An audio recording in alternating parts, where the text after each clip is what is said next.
Every once in a while, a game comes along that feels completely untouched by modern design trends. No glowing objective markers, no giant map icons, no endless tutorials begging you to press the right button. Banquet for Fools throws all of that away and asks one simple question: what if role-playing games trusted players again? And honestly, the result is one of the strangest, most frustrating, and most unforgettable RPGs I've played in years. This is a CRPG that mixes claymation-inspired visuals, beat-em-up combat, dark fantasy folklore, survival mechanics, investigation, and complete player freedom into something that feels genuinely alien compared to modern RPGs. But does all that ambition actually work? Or is this just another overly complicated indie RPG designed for masochists? Let's talk about it. What is Banquet for Fools? Developed by the two-person studio Hannah and Joseph Games, Banquet for Fools is an isometric party-based RPG set in a bizarre dark fantasy world filled with pagan rituals, strange creatures, political tension, and ancient mysteries.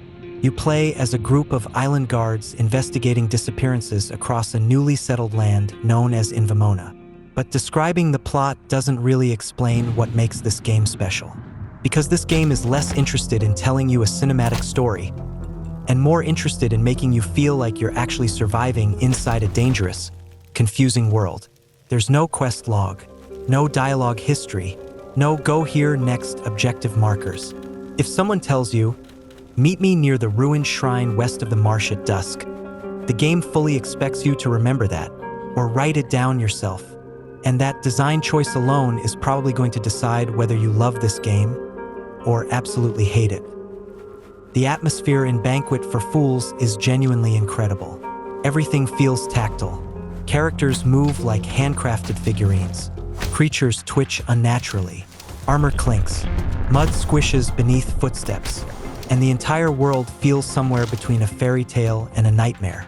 It honestly reminds me of old tabletop RPG illustrations, stop-motion fantasy films, and weird European folklore all mashed together. The sound design deserves special attention too. The music is sparse and haunting, and the ambient audio constantly keeps you uneasy. And exploration? This is where the game absolutely shines. You aren't just clearing map markers. You're wandering into hidden caves, abandoned camps, mysterious ruins, and random encounters that feel genuinely emergent. Sometimes you discover treasure, sometimes lore, sometimes horrifying monsters that completely destroy your party. And because the game refuses to guide you too much, every discovery feels personal. That's something modern RPGs often lose. Now let's talk about the combat, because this is where Banquet for Fools becomes extremely divisive. At first glance, it looks like a traditional CRPG, but it doesn't actually play like one. Combat is real-time with pause, but it also borrows heavily from beat-em-up games. You directly control one party member while the others fight automatically, and you can swap between characters mid-battle to chain attacks, reposition, cast spells, or revive allies. And early on, combat feels messy, like genuinely chaotic. Enemies swarm you constantly. Positioning matters a lot. Resources are limited, and the game really does not care if you're overwhelmed. But once the systems start clicking, the fights become surprisingly strategic. You begin building party synergies. Maybe one character stuns enemies while another casts pagan spells. Maybe you build around revives and attrition. Maybe you specialize in crowd control. There's a lot of experimentation here. That said, combat is also one of the game's biggest weaknesses. Several players have criticized the controls, enemy variety, and overall readability during larger fights.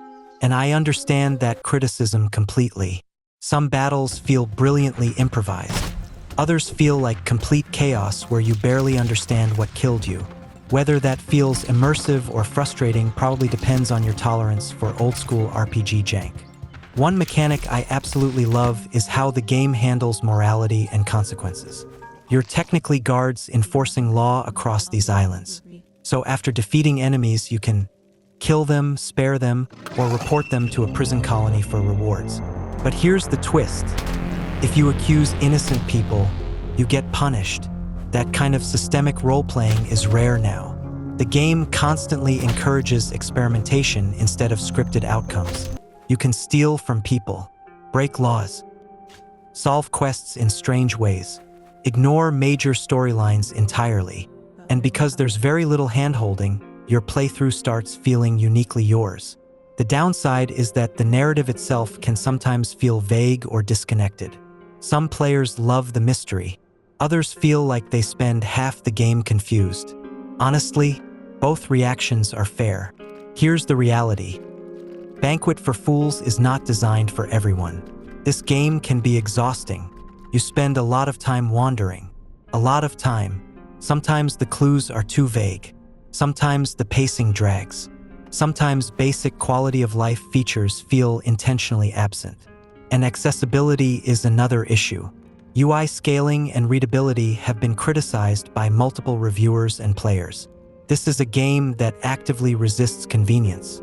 And while that philosophy creates immersion, it also creates friction. A lot of friction. But despite all its flaws, I can't stop thinking about this game. Because in an industry filled with safe design, algorithm-friendly mechanics, and endless trend chasing, Banquet for Fools feels fearless. It's weird, stubborn, it's occasionally frustrating, but it also feels deeply personal, like a game made by people with a very specific vision who refuse to compromise it. And honestly, I'd rather play something ambitious and flawed than something polished and forgettable.